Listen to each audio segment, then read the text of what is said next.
Bonjour, nous sommes le mardi 17 septembre 2024 et le sujet est la destitution d'Emmanuel Macron, la procédure engagée par LFI jugée recevable par le bureau de l'Assemblée nationale. Est-ce que ça ira jusqu'au bout? On va dire 99,9% que ça n'aboutira pas à sa destitution, c'est ni plus ni moins que du spectacle politique pour justement faire parler de lui et qu'il y ait une soi-disant opposition à Macron, alors qu'ils sont en réalité tous sur le même bateau politique pour embrouiller la masse.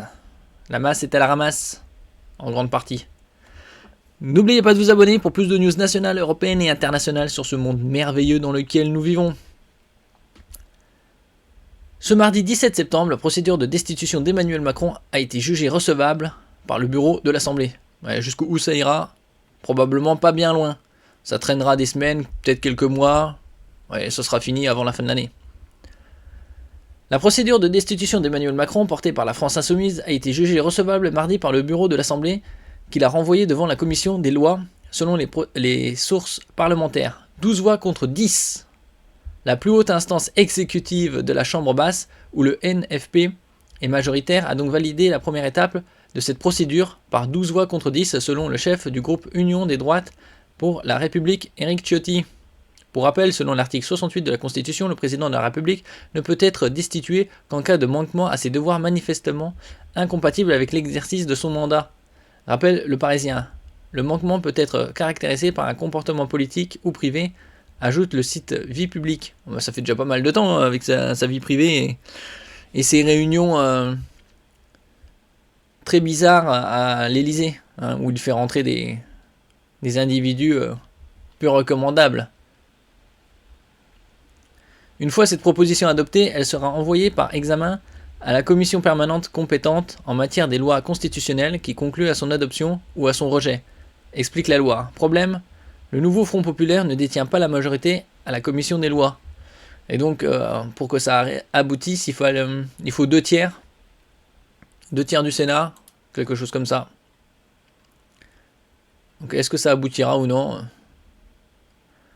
Probablement pas. C'est ni plus ni moins que du spectacle. Procédure de destitution d'Emmanuel Macron. Quelles sont les prochaines étapes?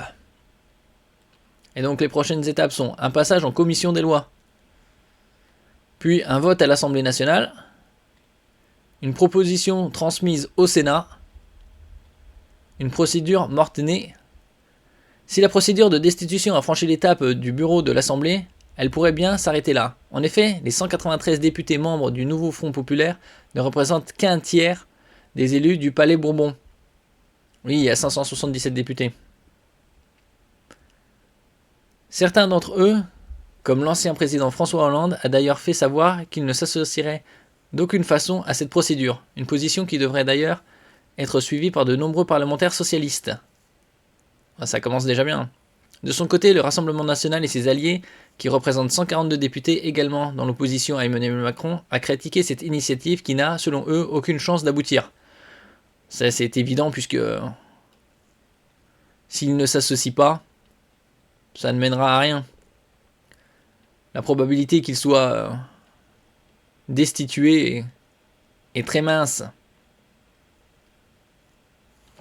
Merci pour votre écoute et à la prochaine.